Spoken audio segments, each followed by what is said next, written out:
Hey everyone. Hi. Hello. Welcome to another episode of Alison Rosen is your new best friend. I am delighted to bring in my guest, someone that you guys most likely know and love. And if you don't know and love him, you will by the end of this. I will bring him in a moment. But first, I must chat with producer Tony Thaxton, the bad boy of podcasting, to see what's been going on with him since we last talked and to fill him in on some stuff in my life. Hello, Tony.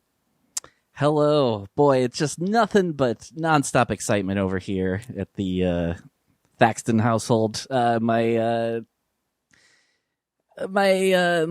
beefy son, my beefy roommate, has gotten in this habit of... this doesn't usually happen, but now it's starting to be like once or twice a week where he wakes up at like 5:30 in the morning and really has to go outside.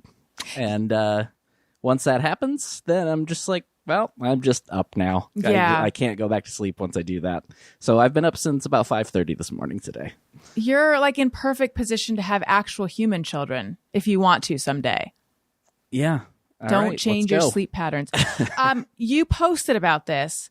Yeah. Cutest picture of your dog. And you said that he's in the habit of waking up the Thaxman at 5:30. And I just loved that you referred to yourself as the Thaxman. How frequently does this happen? It's like when Daniel accidentally called himself the Q Man. And I'm like, well, I'm never going to let you forget that. Have I really never said that on here before? You probably have, but I'd never seen it in writing. It's been like somewhat of in like the last year or two. You know, it's become that thing where I say it ironically to be stupid, and then now it's kind of like it just comes out now a little too often. So I'm just kind of running with it. Neat. Like when someone says anything kind of interesting, like, ooh, neat. That for me started ironically, and then it became just a part of my vocabulary. Yep, I did that with tight as well. Alison Rosen, Alison's your new best friend. Have you ever been a right-on person? I never have. No, I don't think so. Cool beans? I feel like I'm sure it's left my mouth, but, you know, I feel, that or cool beans. Those are probably just, you know, I'm sure it's been said, but not with enough frequency to become a habit. Yeah. Have I ever told the story of when I did youth and government in high school? There was this girl she was very nice. I liked her a lot. But the complaint about her from a couple of the other girls was that girl says dude too much. And then she ran up a flight of stairs. And I remember with each time her foot hit a step, she said dude. So it was like dude. Yeah. And I've been, you know, the pandemic has given me so much time to navel gaze and think back on things from my past. And I'm wondering, as opposed to that just being a natural explosion of dudes, perhaps had she heard someone say that and she was like going to shove them down their throat. Right. I don't remember her name, but if I did, I would go look her up and I would ask, and she would not have any idea. But still. Yeah, that's excessive. That feels like that has to be a bit. Yeah. But I don't know. What do I know? I don't know. I don't know what you know or don't know. I'll tell you. Not much. So officially COVID free from our little COVID scare, our secondary exposure scare, where we had a babysitter who had been exposed. Mm-hmm. She went on to test negative, and then we all tested negative. And really, I was thinking this whole experience shows like there's a couple different conclusions that could be drawn from this, but perhaps one of them is that all that worry was for nothing. It all turned out okay. But that is not what I've taken from it. Instead, what I've taken from it is I need to be way more careful, vigilant, and nervous all the time. Like it really freaked me out. It's hard to not get nervous about all this stuff. Like so tomorrow was Daniel's birthday, and we're talking about going to Descanso Gardens. It's out, outside, should be totally fine. Mm-hmm. We're vaccinated. The children aren't, obviously. But I was thinking, well, there's no way I'm going to get through that whole experience without needing to go to the bathroom because I pee all the time. And, is that safe?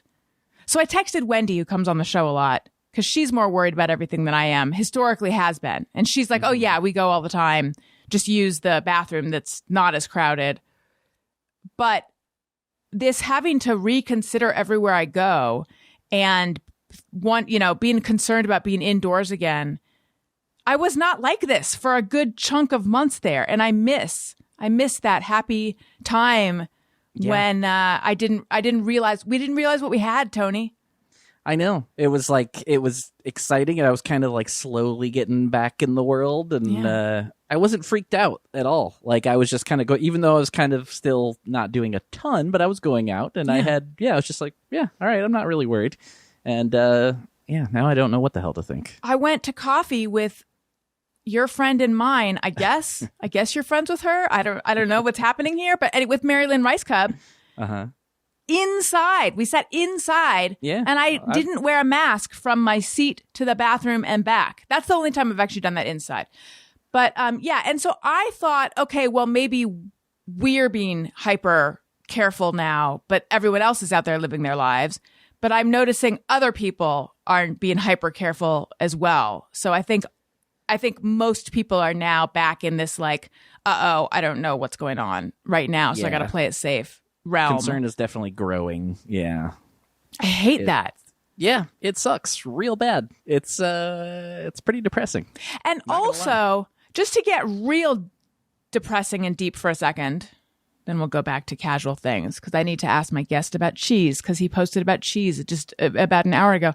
I don't think it is, but if this is really the end for our existence, this is not how I want to be spending my time. And I don't mean I don't want to be talking to you guys doing a show. That's fine. But like in general, there's a lot of things I do in the day. I would probably live it up in a different way. I don't know that I would be in Burbank.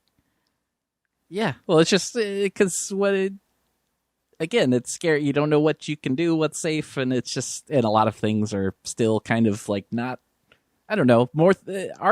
Some things are kind of closing down again, I think. Yeah. I don't know. I don't know. I don't know. And I also don't know. Sorry, I'm just venting a little. I also don't quite know what news sources to trust. Right. Drudge, of course. Breitbart, yes. Fox News, sure. Of course. But for the rest of them, I don't really know. Like Newsweek had a pretty fear-mongering article this morning where the headline was like, Lambda variant could pose significant Lambda variant, a potential risk to human society, researchers say. Cool. So that's fun. Anyway, on a lighter note, Tony, there's some flies inside my house. I literally have two like right next to me right now. They're driving me crazy. Yeah, I don't know if it's the heat. We can't figure out where they're coming in. I think probably when my assumption is when we go outside, they fly in. That seems like a safe bet. Yes, but there's the fear of like, what if they're emanating from, I don't know, some kind of vent or sink, or what if they're infiltrating our lives in some kind of way? I'm guessing no. I'm thinking they fly in when you got the door open. I sure hope not. I will tell you, because my millipede problem, 0. Seen neither hide nor hair of millipedes since I had the plant that was in our bedroom, since I removed it. No more millipedes. And, I'm on Patreon. Patreon.com/Alison Rosen. Bonus episodes of The Friend Zone, weekly Zoom parties. There's a level where you can text me and I'll text you back. And anyway, one of the people who texts me, who's at that level, I call them my confidants, she told me that her coworker had a millipede on his desk. And she's like, move your plant. And he moved his plant. And now he no longer has a millipede problem. So what I'm saying is, not only am I a recreational, built it from the ground up exterminator for myself and my own studio, I have now I'm like a resource for other people. It's incredible. I'm speechless. You know what I'm speechless about? I just took a gandaroo at the time. We've been blabbing for 11 minutes while our guest has been in our green room, in our appointed green room.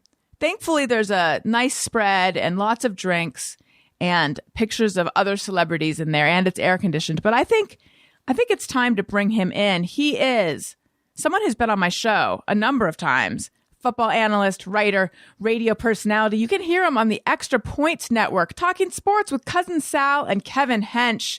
Also on the -3 podcast. That's the one, I believe, with Kevin Hench. We'll get that sorted out when he joins. It is, put your hands together for Dave Dameshek. Oh, my goodness. What a pleasure. It's been too long, Alison Rosen. And we can't even just blame it on COVID. Our absence from one another predates even the 19. Can I tell you guys hello, Thaxman?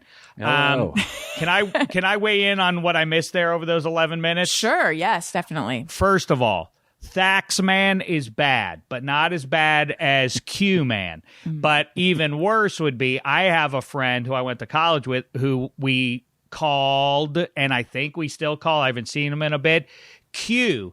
But then I was thinking recently, like, you can't really go with Q anymore because that's been taken by someone else, not unlike Delta Airlines. Must be miserable. Like, we got you took our name and now it's associated with poison. And same thing with ISIS. ISIS she used to be like, I don't know, was she like an ancient superhero lady I'm older than you guys, but she would fight on Saturday morning TV alongside Shazam. But then, the ne'er-do-wells on the other side of the country, they took ISIS. So that's no good. So that's one thought. 2, do I say neat? Yes, you bet your ass I do. I also say swell. Next, Marilyn Rice Cub. What a name drop by Alison Rosen. The Thaxman didn't call you on it. I'm here to do it. I'm used to it. Lastly, go ahead. Well, I don't want to interrupt your flow.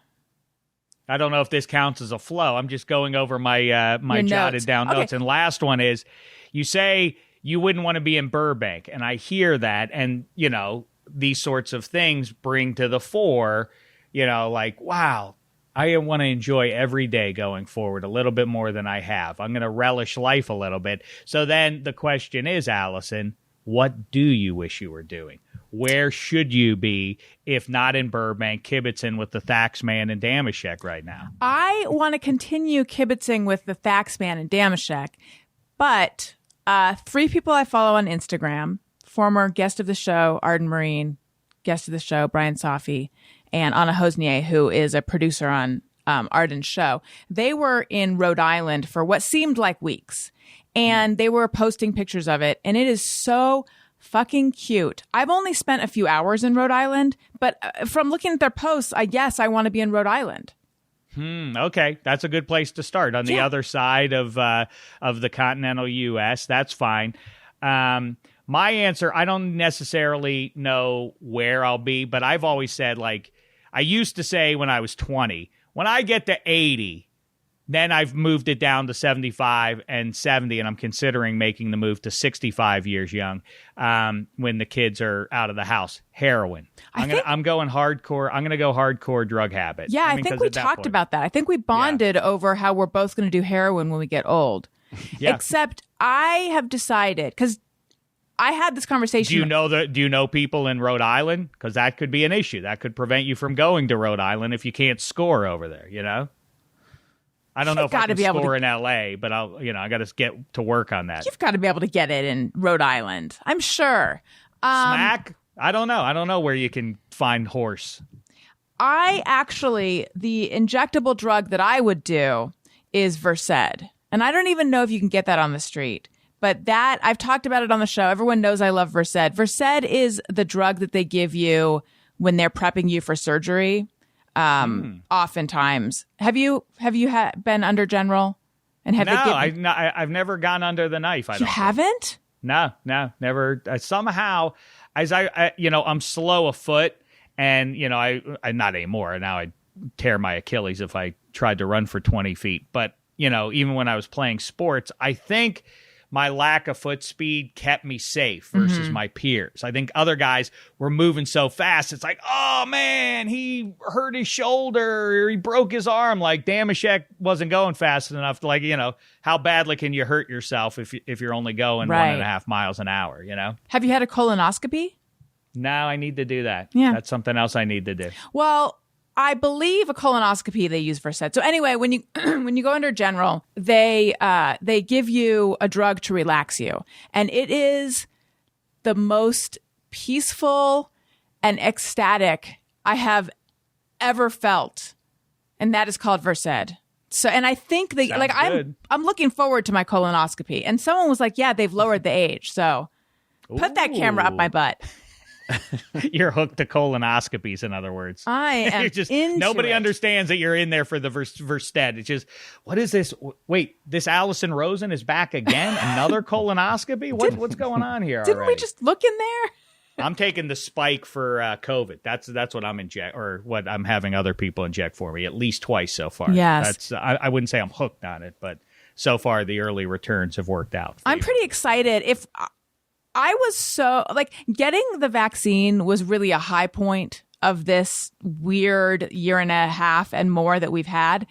So I think I have a sense memory of it being so exciting that if they announced a booster, I would be like, yes, I can't wait to go get it. And I don't really like needles in general, but I am excited for the booster. Well, I mean, I listen. Thaxman, is that virtue signaling to announce like you're so? It's sort of like a little bit like I'm glad I'm vaccinated, and also I've enjoyed Ted Lasso, but I feel like some people are getting a little crazy about it. You know, like it's like, all right, settle down about my wife is crazy about Ted Lasso, like wants to talk about it all the time, and I was like, all right, I mean, I enjoyed it a great deal. Can we leave it at that? You know, I don't know that it has overarching meaning for the human condition at this point. But you know, that's maybe I'm being a cynic about it. I wanted to ask you about Ted Lasso. I've only seen the first season. Have you seen the second season?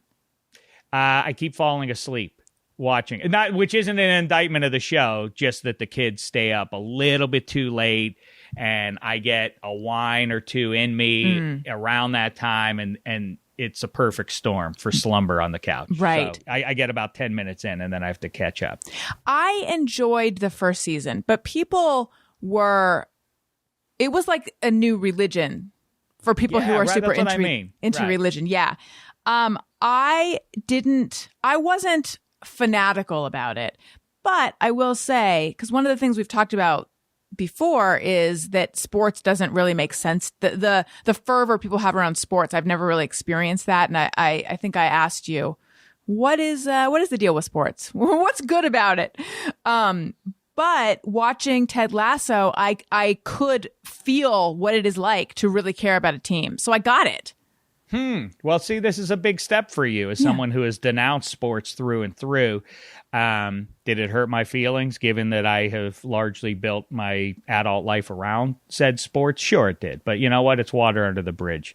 Yeah, that's right. What's good about sports is that they get what you need in life is, you know, the Shawshank Redemption it a little bit for you. You know how that Red and what's his name go back and forth the whole time about hope. And do you want hope, or is hope bad? Mm-hmm. You need a close cousin of hope is something to look forward to. Yes. And you need stuff to look forward to in life, whether it's the coming weekend, tomorrow night. Like when we're about to have to go back to school. Doing heroin when you're 80. Well, that's exciting. That's a good thing. But like I have to go, around this time I start to get those pangs of like, ooh, a few more weeks and it's back to school time. And I'll never get over that, the horror of having to return to school, the bait and switch. It's quite sort of like what you and the Thaxman were just talking about there with like you thought we were through with COVID and now we have to go back into it's the same thing. Like, wait, the man gave us summertime. It's like, wait, new rules. We don't have to go to school every day. And then all of a sudden, bait and switch. Guess what? Back to school. Right. You punks. And I never liked that. But what makes it okay, or at least helps you get through it, is like, hey, Monday Night Football's on. That's something to look forward to. And then on the weekend, there's that game. And then, 3 months from now, let's go see that team play. And that's something to look forward to. I really do sincerely, because I am a relatively vapid soul without a whole lot filling my head. I am fascinated, and I lament for you because I'm also an empath, as you know. I feel for you because you don't love sports. I don't know how you fill the hours in the day. They always say life is short. It's also long. And I don't know. The days must feel long when you don't have anything. Like as a sports fan, it's like, all we have is baseball? Oh, let's get to football already. And that's the downtime to me. What do you do? Your whole life is like, I don't care about any of these. Well, I enjoy my children sometimes. That's where we part ways sometimes. No, I kid. I spend a lot of time on Twitter and Instagram. And I like to nap. And I get super into TV shows. Okay. I guess. Okay. I do all those things besides nap. Okay. I hear what you're saying. But I also am aware of the vast delusion required to be a sports fan in the 21st century. As Jerry Seinfeld joked about rooting for laundry and everything else, that couldn't be more true. Like, as though a 23-year-old guy from Baton Rouge, Louisiana, cares about the Pittsburgh Steelers 1/10 as much as dope like me does is, like I say, requires a fair amount of deluding oneself. But I do it anyway. So I need to go back to something. When I said that Daniel referred to himself as the Q Man, I think he actually referred to himself as the Q Monster, which is even better. Even better, yeah. So Dave, you said that you still feel not good about going back to school, and I don't want to blow your cover, but you're not in school anymore. So you still feel it as strongly even though you're not the one going to school? Well, I also said I'm an empath, and so of course I can relate to the youngsters out there. I mean, and also I have 4 children, too, which is stunning in itself as somebody who has known me for a decade now, Alison. It's got to be it's got to be an ongoing source of confusion for the women and for people at large to look at me and to interact with me and go like, how is the least macho man I've ever met in my life so very productive when it comes time to making the sex? You know, like when I make it count, Right. I've had it 5 times and it's produced 4 children. And so, what happened? Batting average, sure. What happened that 5th time? Well, I mean, listen, you can't hit a home run every time you're up at the plate. I know that's lost on you. That's a baseball. No, I get it. I'm not that stupid. But I'm almost that stupid. So you and my wife got to get together. It makes me crazy that I know who Kim Kardashian is. I know who all the Kardashian. Well, I don't know who they all are, but I know at least 3 of them. Well, I know Khloe. Name all the Khloe Kardashians. Khloe. There was. Well, see now now I'm caught. You've caught me in my lie. I can't name them. Khloe is the older one. And then who's been married or been with a bunch of NBA guys. Kim is the famous one. The father, what was his name? He was OJ's friend. And it would seem OJ is the father of Khloe. If you look closely, it doesn't seem like they had the same one. But anyway, was there a Rob? Yeah, so Robert Kardashian is the dad. Robert Kardashian, and then there was Rob. Then there's Rob, yeah. But there's many more Kardashian spawn. There's one who's a model, right? Yes. Kylie. No, that's Kylie Kendall. Jenner. Kendall.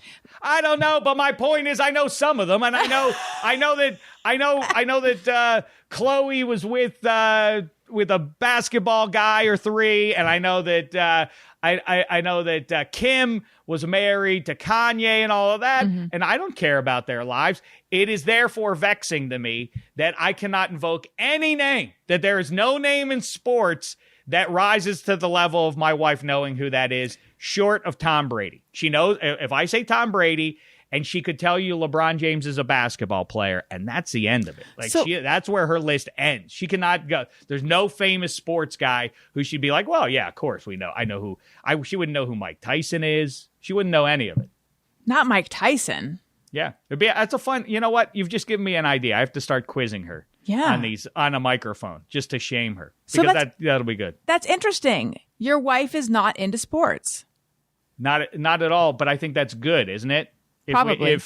If our main hobby or I mean, is it a hobby to watch other people do something? Because if it is, then watching sports is my hobby, also my job. But which is a sad thing to pass on to my children. Like, what do you?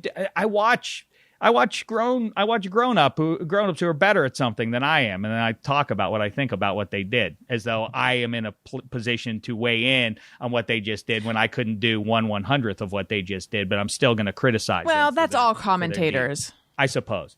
But yeah, it would be weird if we both loved that. I don't know. What's your old man into? What's the Q Monster into? Q Monster. When I met him, he was pretty into watching sports. He hasn't watched a lot lately, but he understands sports and he likes watching them. I don't know if I've beaten it out of him. I don't know what it is. I don't know why we don't watch a lot. Physically? Lately. What?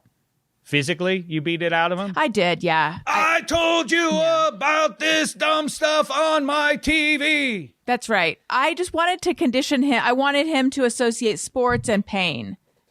I see. And I think it worked. Pavlovian. I think his team is the Eagles.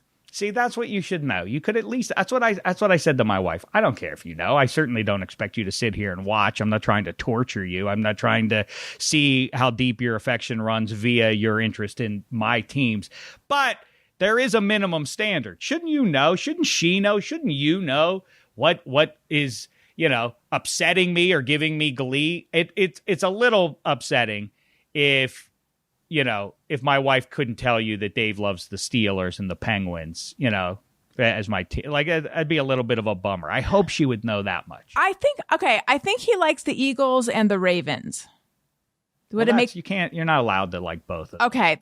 Listen, I'm stepping in. I'm sure your audience doesn't give a junk about this. Well, weigh in, Thaxman. Is this good? Thaxman, is this good or bad? I am personally surprised right now because I wouldn't have pegged Daniel to have ever really been a sports guy. Yeah. So I'm kind of intrigued right now. Let's talk about rock and roll. That's what you guys do. I'm interested in that. Or, well, listen, I'm not taking your show over. I know you can take my show. Well, you can't like the Eagles and Ravens. They're two birds who live in close proximity to one another. You don't get to choose two teams from one sport. Choose one, and that's it. Yeah, and isn't he's from Arizona originally, right? Yeah, but so he should be another bird. No, but his dad is from Philadelphia. Okay. I know he also in college stuff he likes USC because he went there. Right. Okay. For film school.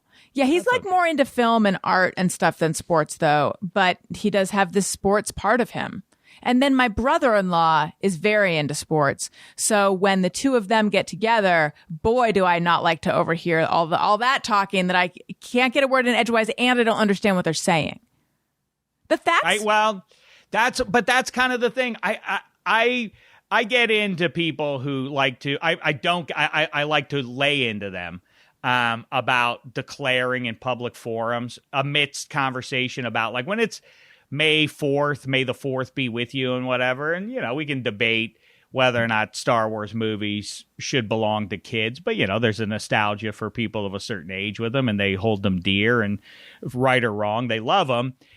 I love the guy who has to weigh in on social media. Never got into Star Wars. No one gives a good goddamn. No, okay, then don't involve yourself in the conversation. But I also wonder to the point about like, who is I don't know who Matthew Stafford is. I don't know who that is. Like, but then you get same thing as not knowing about Star Wars. You leave yourself out of conversations. Isn't it bothersome to you to like, I don't know what they're talking about, and therefore I'm vain, and so. I would hate the feeling of like I'm being left out of this conversation and I can't participate. So it requires me to have an opinion on these things and to be able to weigh in, or else I would feel really sad sitting there and not have any ability. Do you feel this limits you, Alison? Not perhaps at times. I felt like it did. I don't anymore. I mean, it's not like we're all sitting at a table and the two of them are talking about sports. Like they kind of go off in there and they have their sports corner.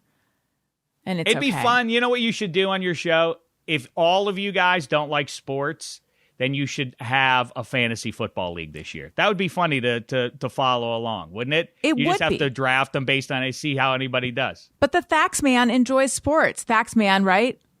All right. I'm not a huge sports guy, but I watch football and I'll usually just watch like postseason baseball. How much Thaxman have you missed as a musician yourself? How much have you missed going to Los Angeles's great venues to see bands play?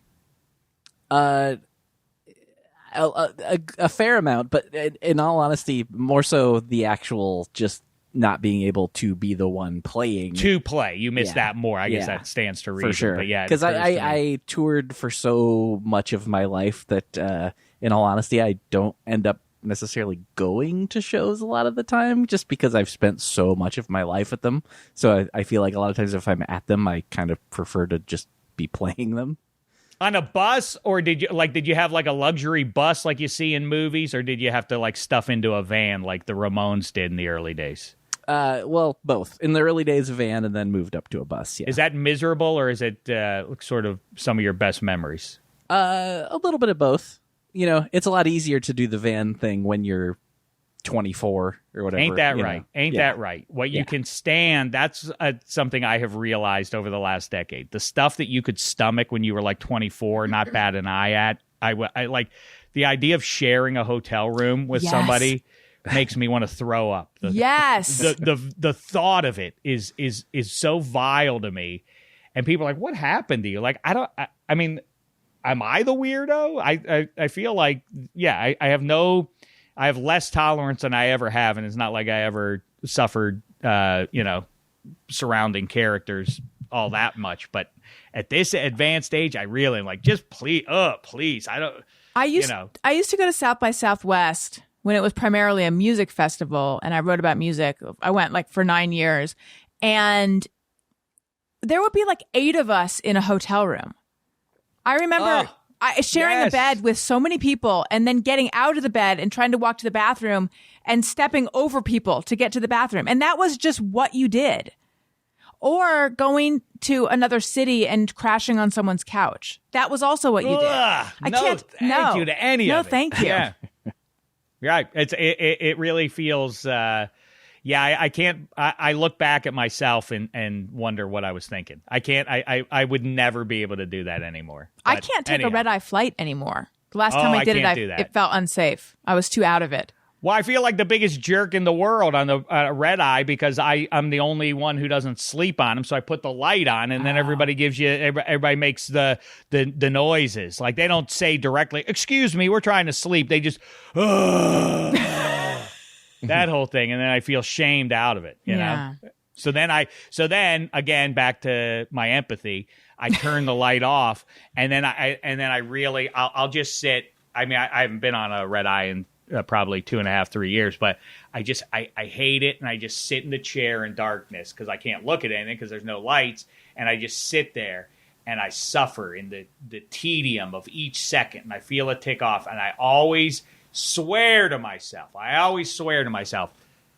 this is the last red eye you ever do. There's no way you can ever, and then every like 3-4 years, I get sucked back in. There are good sides of that too. I don't usually eat donuts, and I forget how delicious they are. And then every 6 months or a year, like I come across one, I'm like, I taste one, I'm like, man, I got to eat more donuts, But I forget, and then I don't do it for a long time. What kind of donut brings you back usually?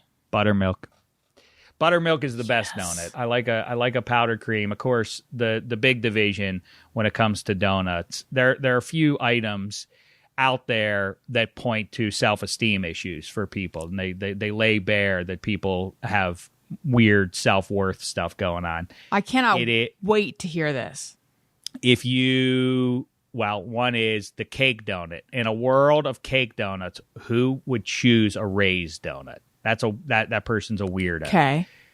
A pancake in a world that has waffles. Waffles come with nice little cups to hold the syrup for you. Why are you going to rough it and go with a pancake? Now, listen, if you're putting chocolate chips in it, if they're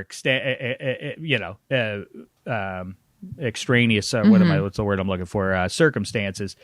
But that aside, who goes to the drugstore and buys in a world of extra strength Tylenol, why would you buy the regular strength? Yes. Be like, nah, I'm not worth the extra. Yes. I'm not worth the who deprives themselves of that? And lastly, two from the fruit world. In a world of apples, people eat pears. In a world of delicious yellow and white peaches, people eat tangerines. Those people are all weirdos or have self-worth issues. A lot to address here, Dave. You have teed up a lot. I will tell you that red delicious apples came up in a children's book. Q Monster told me about this. He was reading Elliot, that's my 4-year-old, a book. And Elliot was like, red delicious. And he seemed very taken with this. And then, the Q Monster told him that they're actually not that good. And he's like, but it says delicious. Like it's right in the name. Right. He couldn't understand the red delicious are such a tease. It's true that but you can really ride that for a long time. If you put that into your name, like if you embed it into your name, people are pretty lazy. They'll just take your word for it. And so that's a clever move by the delicious red. But to your point, there are better varietals out there. Number one right now, the envy apple. What the envy apple is doing, like any other fruit, like any other apple, the envy apple should take a few months off. It's only fair. It's got to have a little swoon to make you appreciate the good times, but it's not doing that. It's not abiding by those rules. They're not in the Constitution. They're just gentlemen's agreements among the fruits. Like you should take a couple months off, as it turns out. Envy is just giving the finger to those rules. It has been delicious for 15 straight months. I mean, we're sitting here in August, and the envy apple is as delicious as it was in January. I don't know what to make of it, except I'm just happy to be on the big blue marble at a time when the envy is available to us.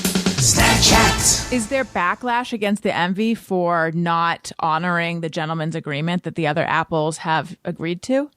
Well, I mean, I can't get in the head of every fruit out there. I will say, as you may recall, Allison, at the end of every year, I give out the Shecky Awards. Mm-hmm. They're the Academy Awards that address movies, and Grammys do music, and then I take care of everything else. And the granddaddy of them all is Fruit of the Year. Yeah. And 2 years ago, right around this time, we hadn't even gotten to Labor Day yet, and the reigning champ that year was the white peach. And I found it distasteful. I felt like it had spent the ensuing months after its Shecky Award partying, not keeping its eye on the ball, enjoying the spoils of its championship. And I sent a shot across the bow of all fruits. And I announced even before Labor Day, the white peach is out of contention for Fruit of the Year. It's disgraced itself, and it's disgraced the world of fruits, thereby delivering the message to everyone else. You better up your game. And coincidence that fruit has, 2021 has been a remarkable year for fruit already, and we're just now getting towards autumn. Go get yourself a yellow peach, watermelon, divine right now. We've had some great honeydew out there. The red seedless grape is very nice, as it usually is. These are heady days for fruit lovers out there. You know what I've discovered? A grape that I had overlooked. There's a black seedless grape. Ooh, you don't say. Yes, and it is very good because I got burned on some green seedless grapes that were like, I don't know, like sour and gross. That's how I would describe it. You know what? I'm glad you brought that one up. That's another one to add to the list. Who buys green grapes in a world of red grapes? So that's right. Weird. Do we need green grapes? If you love white wine, I guess the answer is yes. But, that aside, why eat the green when the reds are right there for you? Well, I always thought that the reds were not as good, and it turns out I was wrong. I think I could be wrong. I think that white wine is not made with green grapes. You're kidding me. Am I? Or is it that golden raisins are not made with green grapes? Something that you'd think is made with green grapes is not. You're flipping me out. I know. I don't mean to make you feel like you're... You want me to flip you out right now? Yes, please. I learned this about 2 years ago, and it's still my favorite factoid or whatever they call it. You know the orange, right? Everybody, you've had an orange. Yeah. Because I was belly aching, you know, I know. So listen, I know what Allison is thinking. Like, boy, Dave, you said a lot's changed and life is long, but you haven't updated any of the things you talk about since last we spoke 5 years ago. But, you know, it is what it is. I haven't either. Well, good. Okay, good. Yeah. So we park our cars in the same garage. Yeah. I was belly aching at the time, speaking of grapes, that there is a fruit called the grapefruit. Never mind that there's already a fruit called grape. Who was allowed to get away with this laziness at the fruit factory that was like, yeah, let's just call it a grapefruit. Let's get out of here. The weekend's here, everybody. Let's hit the bars. Like, whoa. There's already a fruit called grape. And by the way, it looks nothing like the grapefruit. We cannot have this. The confusion it'll cause. They just went ahead and did it anyway. It makes no sense. It makes no sense is the answer. So I was belly aching about that, and then I got interested in where fruits got their names, and I learned that the orange, I started to bellyache about that one. I said, talk about a little lazy name for a fruit. The orange, they just named it after the color. Dig this. The color orange is named after the fruit orange. What? That's a fun fact. Amazing. I mean, is there anything better than hearing that one? I mean, that's pretty crazy, right? The fruit predates the naming of the color. I mean, I don't. It's hard to even imagine a time before the color had a name. What were they doing? What were they doing up until that point? And was the world, in fact, because we always see it in movies and photographs in black and white, perhaps the world was literally black and white until, you know, relatively recently in man's recorded history. Right. And also, and in what language did that happen? That's a great question. Certainly wasn't English. I'm not that aggressive a researcher. I only go so deep. But yeah, I was blown away by that fact. Listen, I need to talk to you more about apples because I don't know if you're aware that I hold a very controversial opinion. I think we've talked about it on Twitter. It has gotten me kicked out of many societies and ruined many relationships I've had. So I want to get into that. But first, I need to talk about Raycon wireless earbuds, which you're like, let's talk about rock and roll. I have been listening to, I've always loved Heart. But I have really, as Daniel said, I've gone down a heart hole. I cannot, specifically the song Magic Man. I just listened to it over and over, and I'm like, everything that every specific instrument line is amazing. It's blowing my mind. I know I sound like everyone's mom or dad at this point, but it's just, and I listened to it on my Raycon wireless earbuds that are super comfortable. They come with like different little earpieces so you can get a really good fit. They have a great charge time. No matter how you're feeling about getting back out there, there's no denying it's an adjustment. When the world gets too loud, something I love to do is create my own soundtrack by only listening to Heart's Magic Man over and over and over and over and over. And then I also listen to some other songs, but mostly it's this one song right now. By popping in my Raycon wireless earbuds. Raycons have a 32-hour battery life, so you can listen to what you want, when you want, for a really long time. They start at half the price of other premium audio brands, but they sound just as good. And Raycons come with a 45-day happiness guarantee, so you really can't lose. Give them a try. You'll see what I mean. Create your own soundtrack with Raycon. Right now, Alison Rosen, as your new best friend listeners, can get 15% off their Raycon order at buyraycon.com/bestfriend. That's buyraycon.com/bestfriend to save 15% on Raycons. Buyraycon.com/bestfriend. Okay. Dave. My 5-year-old daughter loves hearing over and over again Barracuda. So it's such a good song. Hang out. Yeah. She and I should hang out. Bum bada bum bada bum bada bum bum bum bum. Well, Magic Man has like kind of a similar driving groove. It has a neat groove. Anyway, it's featured in a movie. What is it? And it's a disturbing scene, as I remember. It's somebody. Oh, it's in. Actually, it's in Swingers. Now that I think about it. Oh, I don't remember. It's also like used in a dark scene in a movie. Anyway, sorry to interrupt. Go. That's okay. All right. So this, I tweeted about this a while ago, and I think you got drawn into it as the resident fruit expert. But I don't think Honeycrisp apples are that great. Okay. Explain yourself. I just never bit into one and experienced the fruitgasm that it seems that everyone else has. I would opt for a Gala or a Fuji. Those are, I think those are great. I think I've probably had an Envy as well.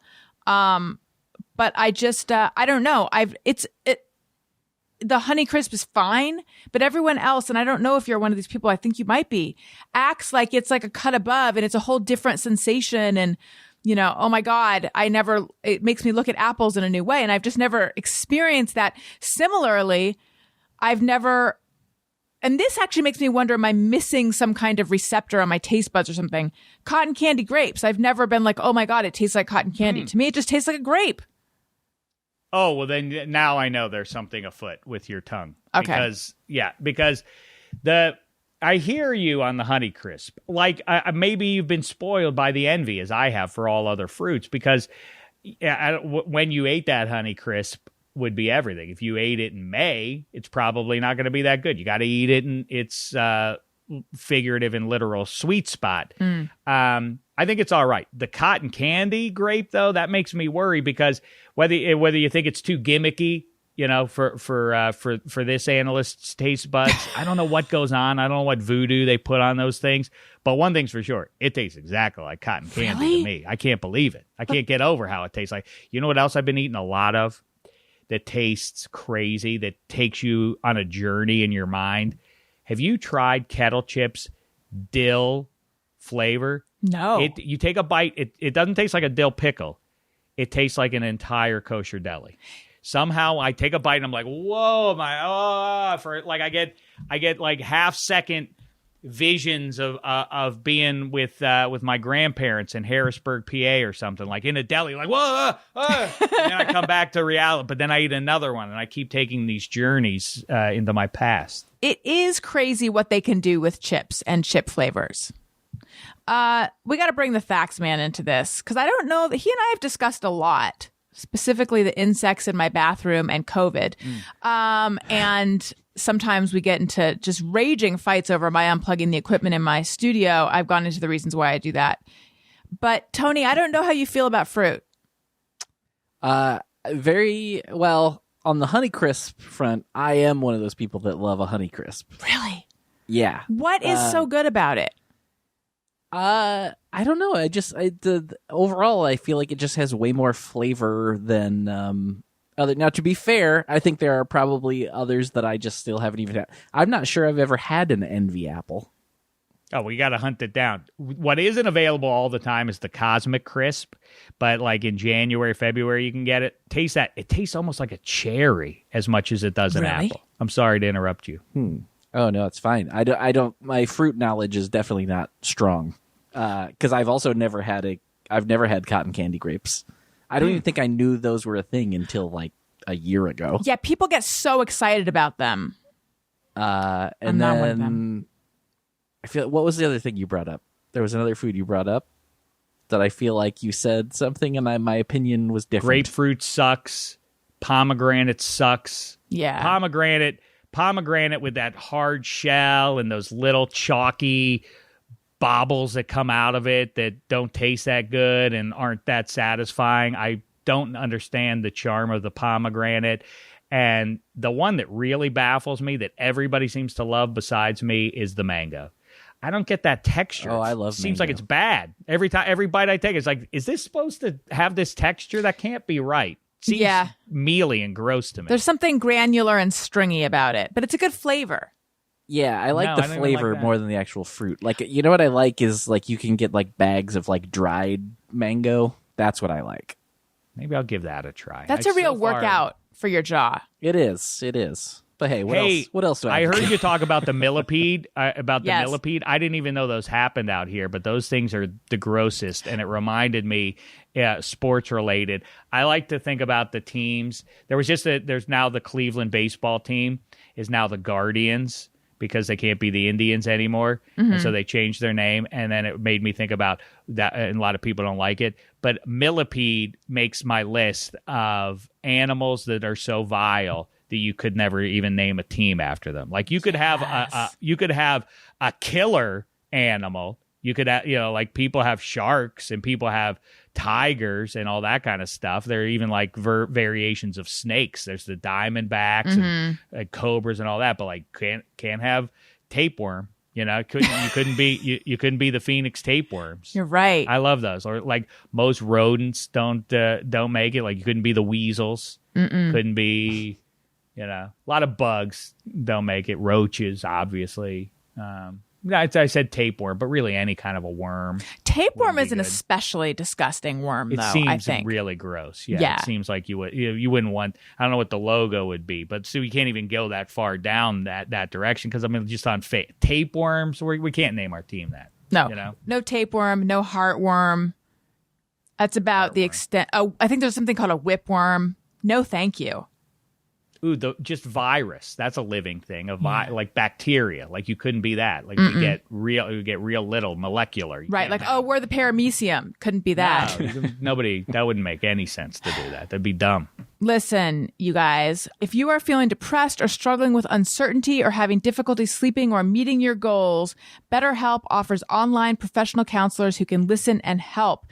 You guys know I am a big, big fan of therapy. It's helped me immensely, and I think that it can help like anyone who is open to it. And this past year and a half, it's been tough to get in with a new therapist. They have very long wait lists, and BetterHelp is a great option. I have a couple friends who are doing BetterHelp right now, and they both have benefited so much. One of my friends felt that for the first therapist that she was matched with, she didn't know that it was the right match. And one of the things that I love about BetterHelp is that if you feel like it's not a good match, you can change therapists as many times as you want, no extra charge. So you don't have to feel like, I don't know about you guys, but for me, the first time I went to therapy, one of the things I was a little bit nervous about was, what if I don't like the therapist? How do I deal with that? And I think that's a common thing to feel like, I don't want to be committed. You won't be with BetterHelp. They'll get you to the right person. It's more affordable than traditional offline counseling, and financial aid is available. And so many people have been using BetterHelp. They're recruiting additional counselors in all 50 states. Our podcast is sponsored by BetterHelp, and our listeners get 10% off their first month of online therapy at betterhelp.com/bestfriend. Visit BetterHelp, betterhelp.com/bestfriend, and join the over 1 million people who have taken charge of their mental health with the help of an experienced BetterHelp professional.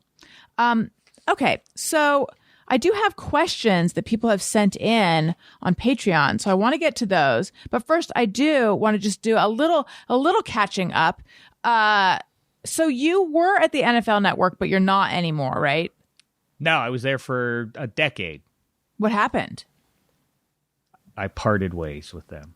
I went in with. I always say that to be saccharine. I say it all the time, though. When I was 21, right when I got out of college, my friend and I got a place a block north and a block east of Wrigley Field, which is a ballpark where the Chicago Cubs play baseball, and they face another team that comes to visit them, and they play there. Just to color in some of those details for you. Thank you. And we would sit around late at night, and our pals would come over who had also moved up to Chicago. And I had what was then a banner idea, I thought. I said, let's all, like, Chicago's expensive and it's hard making your way in your early 20s and getting the gig. I said, what if we did this? Let's choose the worst place in America that we could possibly go, like Terre Haute, Indiana, or I don't know where, but the worst place we could go. So we'll all be equally miserable by the choice, but we'll have each other. And whatever we do, we'll rule that town in about a decade. Like, we'll take it over. We'll have every base covered from we'll own all the restaurants and, all the one of us will be mayor and everything. The point was that whatever you do, if you get to do it with your pals, you're cheating life. And whatever it is, working in a bank, flapping your gums into a microphone about sports or otherwise. Or fruit. So Sal, my guy Sal, started up his company. It was just too good an opportunity to get to working with Kevin Hench and a bunch of other fellas and women over there who I like and have gotten to be friends with over this past year. It's heaven. It's the best. And specifically, as I'm sure you've picked up, a lot of these networks, I don't know how much you follow sports, but in general, network as a model for delivering entertainment or sports or otherwise is kind of going down. It's very murky now. So I feel like I'm kind of ahead of the curve and in on a different way going forward here. For as long, I don't know, what do I have? Like 15, 20 years left before I start with the heroin. So as long as I can reach that point, I'll feel like I made a wise choice here. I mean, I think last I heard you were lowering the age to 60. So... Right. Yeah, well, I'm at 60. Yeah, well, we'll see. We'll see how these next few years go. If things don't go right, I might accelerate my introduction into heroin. So I do a podcast with Greg Fitzsimmons. You know Greg, right? Yeah, very funny. Yeah. And we just recorded, and he was saying he wants to check out around 76 years old. And I was like, what? No, I'm greedy. I want to live into my mid to late 90s. And then he pointed out, really? Are you enjoying life that much? And I was like, fuck no, I'm not. But I still want to hang on for as long as I can. He really made the case for like leaving the party early. It's not the worst thing I've ever heard in my life. I think that it occurred to me that we've kind of we aren't paying attention to the details. Like as soon as I turned 40, like the week I turned 40, I suddenly couldn't see anymore. And in the ensuing, I had to get glasses. Yes. I'm like, those things start to happen. And like I remember, growing up and even in my 20s or whatever, movies and TV shows a stock joke of something to do with hangovers. Oh, hangovers are so bad. And I was like, I don't. Is this a real thing for that many people? And suddenly I got to be about 40 or thereabouts. Suddenly, now I get it. I get it all the way now. Wait, these things. The work, but like even I got hair. My ears growing a mustache or something. Like I don't know. Like why are there hairs? Like they tell you like you lose your hair as you get older. Okay, I was aware of that. Nobody told me that. By the way, your outer ear is going to try to grow permanent at some point. Are you claiming that you hadn't experienced a hangover till 40? I mean, I maybe overdid it. Not a hangover, more like, I was 20 and they bought shots and it got away from me and I had too many and I didn't feel well from that.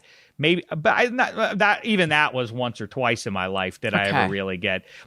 It's one of the great things that the drinking gods dealt me was that I am as drunk. If I have a beer or a drink, that's as drunk as I'll be the rest of the night. I am immediately drunk. If I drink like 2/3 of a beer, I'll be like, whoo, I feel that immediately. But that's exactly how drunk I'll be the remainder of the evening, which is kind of a gift. That really is good, yeah. I remember wondering, am I hungover? What does a hangover feel like? I think I'm thirsty. I was definitely not hungover. I mean, that was when I was... You were pregnant. Well, pregnancy does feel like a hangover. That is what morning sickness feels like. I think I expected it was just going to be that you feel nauseated, but it's a whole body hangover sensation. Okay. It is a great thing. It is a great thing, though. I know people have made cracked wise about this forever, but it really is true. If it were men's responsibility, the population of Earth would drop by about 90%. Like I would have a baby. I probably would do it once just to be like, all right. But then that's the end of it. Again, to do it a second time? I mean, that sounds insane. I'm only around for, I keep vacillating between short life, long life, but my percentage of time on Earth is limited enough that I can't devote 2 separate chunks of 10 months plus beyond with the bosom and keeping the milk nice for him and everything else. You're talking about like 15 months every time of no booze. I mean, that seems insane to me. I couldn't abide by that. But to Fitzsimmons' point, it's interesting. The thing that hit me only recently is, like, people don't tell you, is, if I walk into a room now, that feeling of, not like I'm on the prowl or anything, but it is eye-opening when you kind of start to sense, like, there was a time when you walk into a room and you feel like, hey, I wonder if any of these young women might be interested in what the Thaxman's got going. Oh, wait, I'm not the Thaxman. Or whatever my name is. You're the Shek man. Right, Shek. Yeah, I'm the Shek Monster. Is the Shek Monster looking good to any of these ladies? When you realize that there is only one reaction to you, which is like, oh, yeah, he's a middle-aged guy. Like, yeah, he's just an older guy. Like, there is not a consideration in a 25-year-old woman's head at all about anything other than, like, no reaction. Like, yeah, it's an older guy. Well, what do you want me to say about that guy? That's sad. But even worse is we're about to move into being empirically old. Not you, me. I'm about to just be like that, where that won't matter if you're 50 or you're whatever.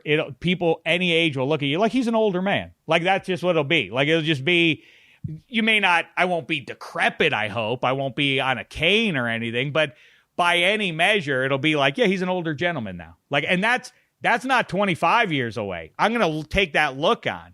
I know a lot of my friends are already gray and balding and everything. It's terrible, but it's coming for me. It's coming for all of us if we're lucky enough to even make it there. I know exactly what you mean. I've been doing a lot of sort of adjusting to, like, okay, so, because when I lived in Orange County, I was the youngest one of all of our friends. So my friends are, I have friends who are like 5 to 10 years older, and I look at pictures of them and I'm like, we're all starting to look old/older. This is who we are now.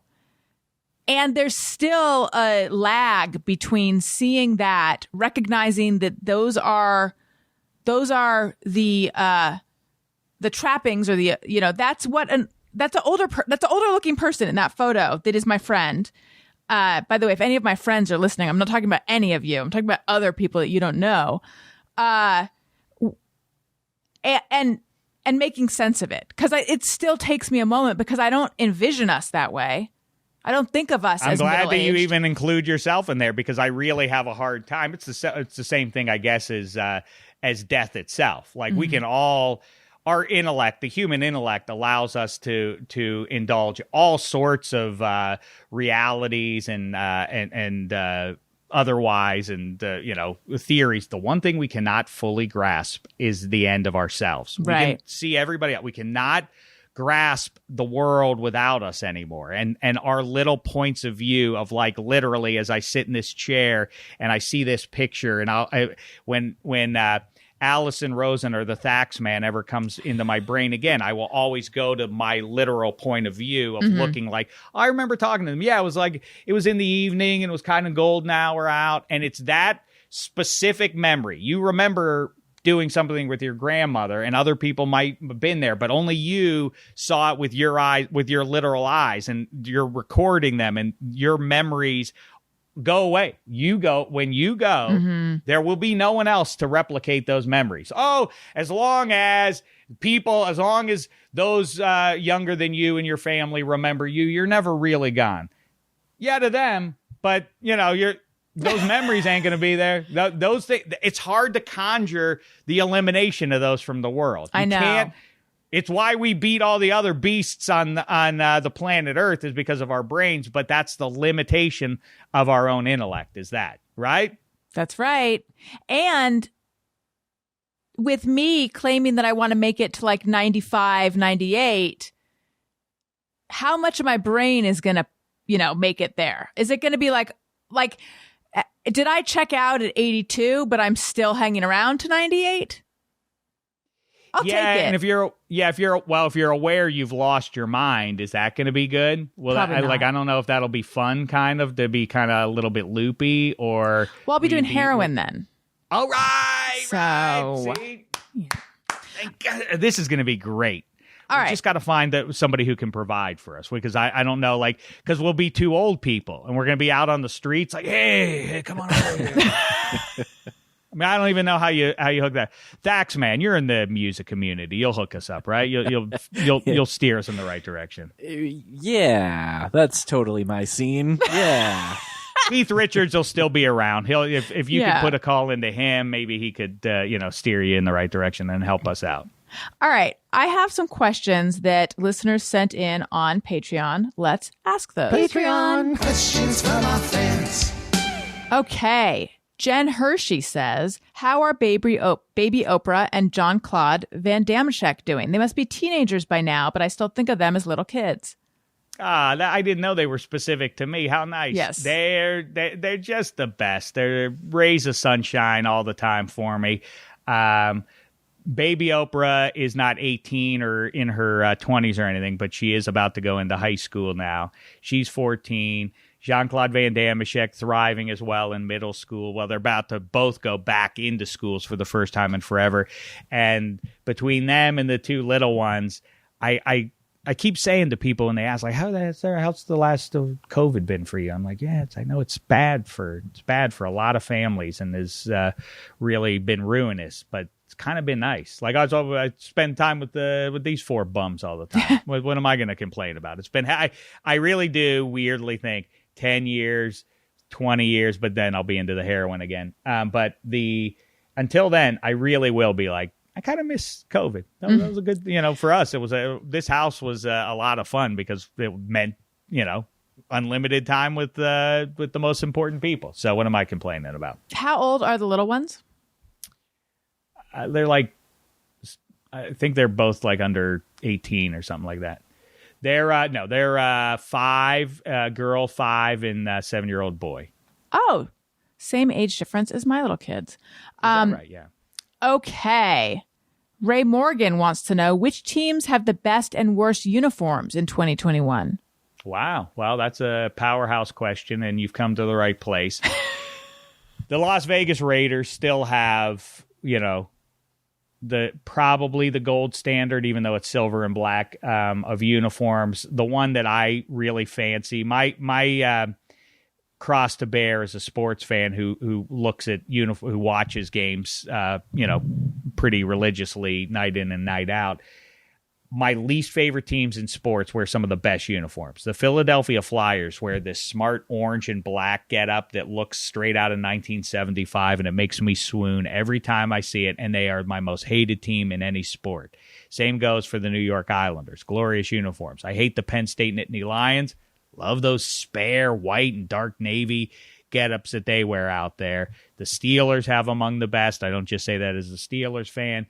Dodgers home whites, crisp and clean with that blue, with that electric blue and that red number on the jersey. Inexplicable that it's there, but it makes those uniforms sing. Yankees. I mean, people like the pinstripes, and those are cool, but the road grays that are, again, very spare, and all they just say on them is New York. I like that. For me, for some reason, that would be a reason for intimidation, and I think there is where I'll go. Bad uniforms. Let's not get too down. It's more the weird names that bother me. Like you have the Minnesota Wild is like the hockey team named after, like Wild as in outdoors. That's what they're named. They're the Minnesota Outsides. The Wild. Yeah. No. Makes no sense. And the grammatical conundrum that it presents, that is it the Wild is good? Well, no, there are 20 of them, so they are good. The Wild are good, but then grammatically it doesn't really hit the ear quite right. So I don't like those. The Brooklyn Nets are a good basketball team, but they're named Nets. It is, again, very lazy. They're like, well, we need something with basketball. It should be sporty. Like balls? No. Weird message. Can't be the ball. Rims? Also maybe. Maybe I'm being a little too touchy here. The floors? Too dumb. Like, Well, all that's left is the Nets. Fine. Go with it. The Nets? That's what you came up with? The Nets? Yeah. Awful. I forget if you already answered this. Ray would also like to know which fruit is winning fruit of the year this year. Well, I mean, I can't really say. I don't divulge that. I gave you some August front runners, and that's where the conversation ends. I mean, I'm not going to tip my hand because you know what? I'm just a human being, and if I go too far on one fruit, I'll talk myself into it here in August, and that wouldn't be fair to the fruits who probably are mounting their autumn campaigns as we speak. And I'm not going to turn my nose up at them. I respect your integrity. Thank you. You said I'm not going to tip my hand, and that reminded me, since we have been talking about language stuff, on my show, on my Thursday show, which is a group show, which I hope you'll come on the Thursday show. You'd be great on the Thursday show. But I said something about tip your mitt. And everyone's like, what? Do you mean tip your hand? Mitt. Have you never heard tip your mitt? It is a real phrase. Mitt, like baseball mitt? Yeah. Like drop the ball, I think. I've never heard it. Either. Doesn't mean it doesn't exist. Oh, my I've God. never heard it, though. I figured you two sports fans would have heard of it. Tone Zone, will you look it up, please? Tip your mitt is definitely a phrase. Should I ask another question while you look it up, or should we just wait, which is fine with me? No, I got something here. It says, tip your mitt is an expression made up by podcaster Alison Rosen. I know. It says, to tip your mitt is to acknowledge someone's accomplishment or status. What? Oh, like to doff your cap? That's wrong. Where are you getting this from? Are you getting this from Bullshit Monthly? I told you not to go there. Where would you like me to get it from? I literally gave you just like the top Google result. Well, where is that from? That is from quickanddirtytips.com. No, let me look this up. Tip, like from, I don't know, some language thing. Tip your mitt. Let's see. Tip your mitt meaning in English. Tip one's mitt, U.S. slang, to reveal a secret, one's plans, etc., often inadvertently. I mean, it seems like that would be a newer one, and I don't know that we do new cliches. It seems like they all were invented, or somebody said them 200 years ago, and we just continue to throw them out there despite the fact that we don't know what they mean. Whole 9 yards is a for instance. Like for me, I was a whole 9 yards. Even if you get every inch of the 9 yard, you still need another yard for the first down. Oh, no, it doesn't have to do with football at all, as it turns out. I don't think maybe tip your mitt like you show, like, because sometimes pitchers go like that to hide what they're doing, or like catchers will give signs to the pitcher and maybe it's tipping it so that the other people can see it or something. Yeah. That's weird. I don't know. I don't think it's a new phrase, though, because I grew up hearing it and my parents only use old phrases. Okay, another question. Oh, this is a good one. Vicky Mallon wants to know, are you still obsessed with Jonathan Chichu, even though he's been retired for several years? I mean, Chichu is one of the great names in hockey history. Teemu Selanne. I used to sing songs about Teemu and Chichu, and because you hear it yourself, those are great names. But hockey, what's nice is it just keeps replenishing. They've gone from Reijo Ruotsalainen and Ilkka Sinisalo. Now we have Capo Kakko. I think Capo, what more do I need to say about it? But I'm glad that other sports are getting into it too. There is now a Pitt football player, a wide receiver. His name is not a nickname, right? His name is Shocky Jacques Louis. Ooh, that's fun. I mean, So, to answer your question, yes. In broad strokes, I'm still obsessed with that and all great names in sports. There's a guitar player named Khaki King. Tony, have you heard of her? No. Yeah. I also have an obsession with ridiculous names. So, yeah, I like hearing all of these. Wait, what are your favorite ridiculous names, Tony? One that a couple come to mind immediately that I remember that were, I don't think they're still around playing, but college football names that I remember seeing a couple years ago. There was a guy, there was a Jasmar Clax. And then another one I really enjoyed was Kobe Buffalo Meat, which sounds fake, but he was a Native American player, and it's just that's a wonderful name, Kobe Buffalo Meat. I mean, you want one that's quintessentially along the lines of DeBrickashaw Ferguson is a real guy's name. DeBrickashaw Ferguson is awesome. I mean, there's a guy named Alex Leatherwood now. I mean, that's pretty good. Just for the way what it evokes in your brain. And Tony, remember back in the early days of the pandemic when we were going on walks, we came across this sign, an actual sign for I was thinking about this the other day. For someone's podcast called Rita's World or something. And it's this older actress, former actress, who hosts it. And she had been married to someone named Doodles Weaver. Oh, but my goodness. Didn't you look it up, Tony? And didn't Doodles Weaver play someone with a great name? That seems vaguely familiar. Let's see. Let me look this up. Hope you don't go to the same source as your bad info from before. No promises. I'm also thinking about Fitzsimmons's thing from several minutes ago. And I always was like, well, I got to come to grips with the fact that the lights are going to go out. And what am I going to do when that happens? And also on the other side of death, if I led a more pious life, I feel like those people are going to be like, it'll be cool for them when they get to heaven, but it'll be way cooler for me as a cynic of it. Won't it? Like they'll be like, it'll be like the lights go out and they'll be like, oh, goodbye, Jesus. I did everything I could. I tried to be good.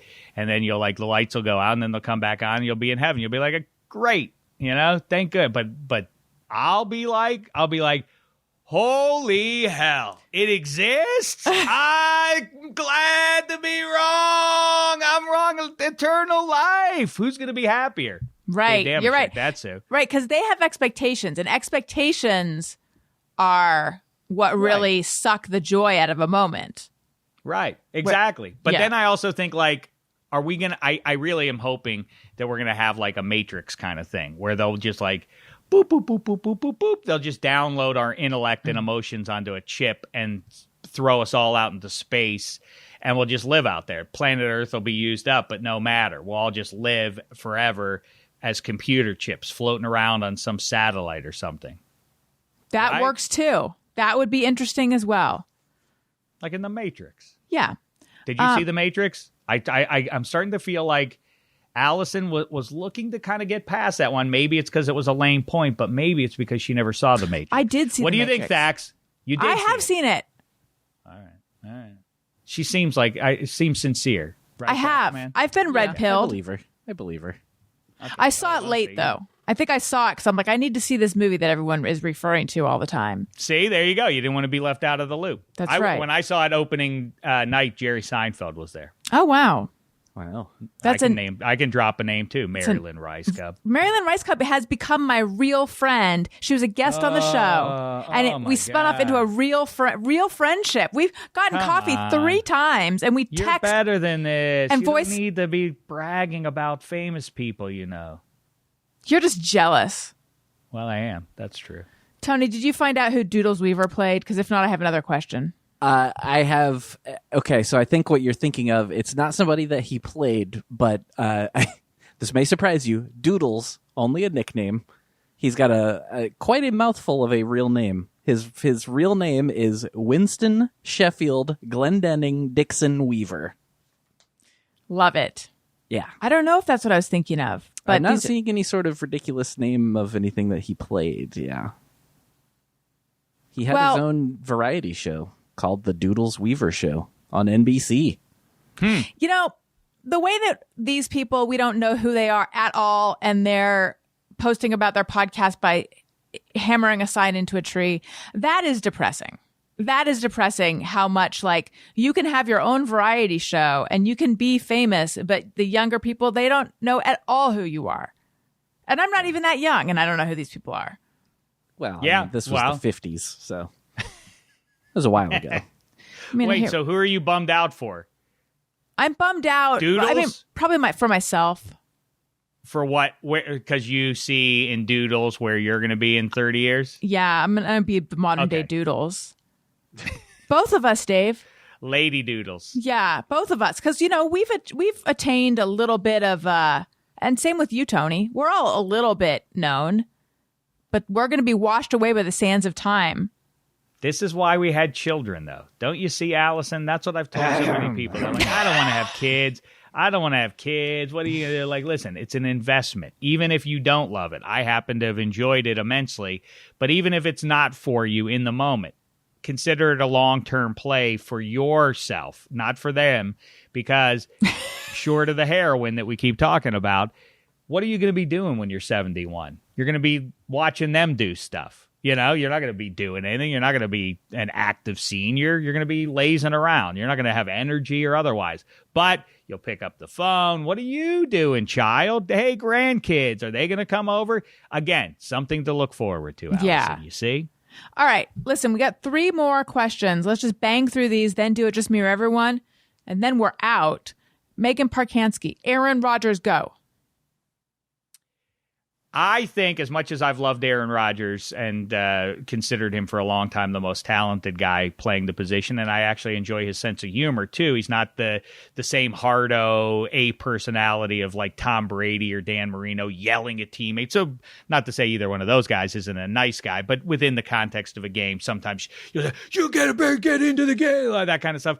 Rodgers never was as much that. I think he was kind of a jerk the past couple of weeks with the like, no one would ever come to Green Bay. No one wants to play here if it weren't for me. Like, really not doing the franchise a solid, are you, Aaron? Like, no one would want to play here if not for you.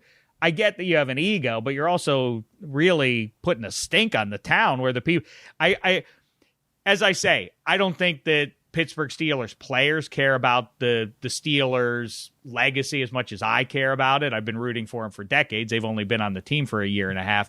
But I also think it's a little weird. Like if you're a fan, like, yeah, the guy, our hero, the best player on our team is the guy who said no one would ever want to live here where we all live right now. Yay. Like it's a weird message. Yeah, it's rude. All right. Nora Seidman has a question. I feel like maybe we covered in past episodes, but it was years in the rear view. Why did Daves of Thunder stop recording? It was my favorite podcast after Alison Rosen's Your New Best Friend. People ask me this all the time. I have no update. As soon as I have an update, I hope we'll get to keep doing it. Wait, you brought it. It got brought back, right? It was resuscitated. Yes, we did it 12 years ago. Then we took off like, 9 years. Then we came back like 3 years ago, and now we haven't done it in almost a year once again. You know, I got to talk to you about this Patreon and all that kind of stuff. Got to figure it out. It's about making scoots, you know. It's Feeney's doing his stuff, I'm doing my stuff, and we got to find the window. But also, I don't know. It's tough because I'd love to do it, but then you start thinking like, you know, and Feeney, wouldn't it be nice to make a little bit of money off of it as men of justice? So I don't know, but I hope we'll at least do some more going forward. But I have no update for you of when that will actually get going. When you brought it back, how many episodes did you do? We did, I don't know, probably 40 or 50, something like that. So it was going for a while. Oh yeah, I bet you we did it for close to 2 years, something like that. After in the reboot, right? The New Testament, as we called it. Yeah. Who was producing it? Your old pals Gary and Donovan. Loxamana. Nice. Okay. Nathan S. would like to know Creep of the Week. Ooh. I don't have the sound effect. Can we combine one since we have something else to get to anyway? Why don't I just say Aaron Rodgers? Loved you, but it doesn't mean. See, this is what happens when people get so insulated and people don't tell them no enough. Then they can get away with saying stuff like, no one would ever live here if it weren't for me. And the people who live in that town who like him are like, yay, that's right. And then you're going to retire in a year and leave here forever. And we're going to live out the rest of our decades and our children and their children will all grow up here. But thank you anyway. Creep. Does he deserve a hey, go fuck yourself? I mean, you could go in that direction if you wanted to. Hey, sure. Aaron Rodgers. Dave, you say it. You say it. Well, how about I put the Dameshek spin on it. Hey, Aaron Rodgers, you're a jerk. Hey, go fuck yourself. There we go. I like that almost better than the Han Solo edition blaster. That works, yeah. And Dave, do you have a just me or everyone? I do. I have a bunch of grievances that I can share with you, of course. One that came to mind for... Well, hang on. Oh, yeah. Hang on. Oh. Is it just me or everyone? So this is just me or everyone, where it's something that you do and you wonder if other people do it. But if you have grievances, we can also do that. Well, I mean, they kind of blend together. Okay. I curse at my 21st century car a lot because I don't understand why she is such a pain in the ass about the seatbelt all the time. Like it wasn't a law last century. Okay, now it's a law, but I don't need all the noise letting me know about the seatbelt, you know? And she's always like, bing, bing, and then she gets more aggressive with me if I don't adhere by her wishes. Then she bongs louder at me, bing, bing, bing, bing, like shut up. I heard you the first time. How many times are you going to shout at me with your bings and bongs? And otherwise, when I need my mother, I'll call her in Pittsburgh. Leave me alone, you dumb car. What are you telling me about what I need? Yeah. And by the way, your friends, the balloons that'll pop out if I'm in a wreck, they'll save me anyway. I don't need you binging and bonging at me all the time. Does that drive everybody crazy? The binging like that? I mean, or is it just me? My car has me wrapped around its car finger so much that I try not to even hear them. But occasionally, because I have two kids in car seats in the back of the car, so we'll be driving if I'm in the passenger seat and one of them is crying because they dropped their pacifier or they can't reach something, I will undo my seatbelt. It feels very dangerous. Undo my seatbelt while we're on the freeway, flip around, try to grab whatever they need. And then my car is definitely yelling at me. And it's like, I heard you, but it feels appropriate to what feels like a high stakes situation. Yeah, I hear you. Yeah, that's one that's bugged me for a long time, and I guess the takeaway is I should wear my seatbelt. But man, it's just like if it's like, hey, just run the kids over real quick to school because they're a couple blocks away in the car. If I do that, it's like, can you leave me alone? I'm trying to have a nice morning chat with the kids about what's upcoming, and you're interrupting with beep, bing, bing, bing, bing. I'm on surface roads. Don't worry. I'm only going 15, 20 miles an hour. It's not going to be that big a collision anyway. I have been told that eventually it will stop banging and bonging, but I've never hung in there that long to hear it stop. Oh, she'll eventually settle down after she's like, I've had it with this guy. Someone else do something. I'm out. But she'll give it at least 3 good go rounds. And like I say, the third one, she really gets pissy. Yeah, and it's double time. Come on. Yeah, have some dignity. You just raising your voice at me does not make your message any clearer to me. In fact, it makes me more resentful of your message. Tony, how do you feel about this? I don't really have too much of this happen. I feel like the only time it really happens is sometimes when the old beef lord is in the passenger seat and he'll make he'll trigger the beeping because there's no seatbelt. I need to get one. I know there are like seats you can get for dogs. I just haven't found one that I like to strap him in well. So really. I thought that was the high point of a dog's life was to get to hang its head out of the window. I thought that was he doesn't really care though. I'll open it for him. He just doesn't care. Can I just throw another thing at you because Sure. I've been trying to work this out. I had to go to a friend's birthday. Didn't have to, but I did. It was, I know, COVID and everything else, but we're all vaccinated and we were all masked and all that stuff. But we happened to be in a Las Vegas, one of those massive, hotel casino kind of things. And it was hot because it was August. And so it's a weird blend. I've started to get more and more nauseated by people at the beach and at the swimming pool shirtless and like there's no other way. But it really reached another level for me because in the middle of the day, you're sitting in like a casino or whatever, and now people just walk through in their beach wear. And I don't know if we've gotten too comfortable in COVID now, like people wearing their jammies to the grocery store and stuff, or if I'm the one who's changed and haven't seen enough people in my company over the last 18 months. But I find it repugnant, and I think we need to make some laws that, like, you cannot walk around with. I mean, you can't go into 7-Eleven with no shirt. I think we need to figure out something to help me deal with, like, I can't. And you're going to deal with this with your kids if you haven't already, Allison. Like, you go to those places like Great Wolf Lodge, you know, where it's like an indoor slides and everything else, and I can't enjoy it because it's like strangers' feet are all around us. Yeah. And I want to throw up, and I can't stomach it.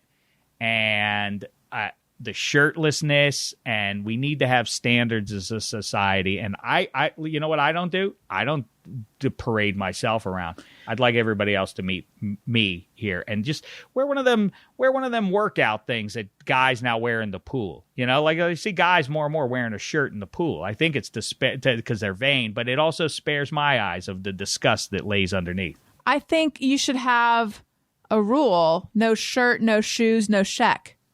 Oh, I like that. I think that's going to be my new rule. It also just, in a general way too, it really is like, I'm not a fashionista except when it comes to sports uniforms. I know all, but I also happen to have a weird gift in life. I don't know where it came from. I have zero clue why I'm so good at it, but I can pick out a dress for a woman like nobody's business. It is, you could ask my wife, you could ask ex-girlfriends. I am 100% on the money. I've never brought a dress home for anybody as a gift and then been like, it's not my style. They're like, oh my God, this is just great. How do you know how to even find this? And I don't know. I don't have the answer. I just got a gift that I didn't ask for. But as such, I'm also aware of, like, I can't believe that 80 or 90% of the population can't do the math on, like, just because you like an item of clothing doesn't mean you should wear it. Every item of clothing is not for every person to try. I'm sorry that that's true. I don't wear tank tops for a reason, because this is my arm. That's why. This is what I wouldn't do that to you or to myself. Other people need to do some of that too. You know what I'm saying? Like, the bikinis ain't for everybody. YouTube.com/Alison Rosen if you want to see Dave Dameshek's arm, but this is going to come out audio-wise. I don't know why I said audio-wise. It's going to come out on audio. Look, my video guy is out of town, so it's going to come out on audio, and then it's going to be like the following week we're going to have the video. So you're going to have to envision his arm for a week. Spoiler and then alert, you can go it's skinny. see it. Yeah, I hear what you're saying. I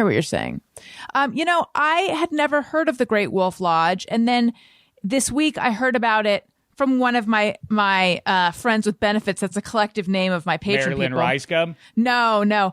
I heard about it. What do you call her, ML? She call me Mare. I call her Mary. I call her Mary Lynn. Oh, you do? Okay. Yeah. Cubby. Maybe. What'd you say? Cubby. Anyway, this is the second time now that I've heard this week that I've heard of the Great Wolf Lodge. What is it? It's, as I say, it's a big kind of resort thing. Yeah, they have them in different parts of the country, and it's just like a bubbled, water slides of all sorts, and it's nice. It's, one of those places you don't leave kind of thing. Like, it's got different video games for the kids at night, and you eat there and everything else, and it's a hotel, but its main thing is this, is its big water slide thing. And it smells like exactly like every hotel pool, which is not good. When you walk into that room, Chlorine. It's like, whoa, that chlorine, and I don't know what, like old pork, combined kind of smell. It's like, oh, I went there and I walked in the door with the little ones. This is just before COVID. And I went there and I really felt like I'm Father of the Year, because I tamped down all of my issues and didn't say boo to anybody. I just sat there and took the stench, all the bare feet, all the wet, all of it. And I just sat there and was like, have fun, kids. That is so good. That's growth. It was awful. It was really a dark couple of days for me. Dave, it was so nice to catch up with you. Please don't be a stranger. I'll try not to be. Try. Did it go all right, Thaxman? What was this? Give it a letter grade. I have some notes, but we'll talk once we hit stop. Okay. All right. That's fair. That's fair. I appreciate you not publicly shaming me like this. I mentioned that I'm a Patreon, but what I forgot to tell you is if you sign up for an annual subscription, you get 2 months free. So it's 12 months for the price of 10. I am also on Cameo. And if you like what you're hearing, please make sure you're subscribed or following in whatever app you listen so that you get the episodes automatically so you don't miss one. Tell your friends. Leave us a nice comment. We read them on the show. 5 stars, please. Follow me on social media at Alison Rosen on Twitter and Instagram. Dave, where can we find you? What should we keep our eyes open for? Best thing you could do to help out your old pal is follow -3 and Extra Points wherever you find your podcasts, social media, Dameshek, and on Instagram. I think it's D Dameshek, I'm pretty sure. But listen, what a play. That's not the point. The point is what a pleasure to catch up with you, Alison Rosen, and get to know the Thaxman just a little bit. Pleased to see you're thriving the way you are. Muzzle tub on the 2 little ones. And yeah, once this COVID ends in, 2038, let's get together and do some smack. Let's do it. Tony, where do we find you? I'm on Twitter and Instagram at Tony Thaxton. And my podcast, Bizarre Albums, every Tuesday. And if you're in the LA area this coming Thursday, I am playing drums with Jonah Ray at the Sardine in San Pedro. It's a comedy/music show playing some punk versions of Weird Al songs that Jonah's been doing. So come out to that if you're in the LA area. Hopefully the show still happens. Yeah. Nice. All right. Listeners, thank you for listening. I love you. You matter. Goodbye. Hey, do you know about the Alison Rosen show? We had a good time, but now we gotta go.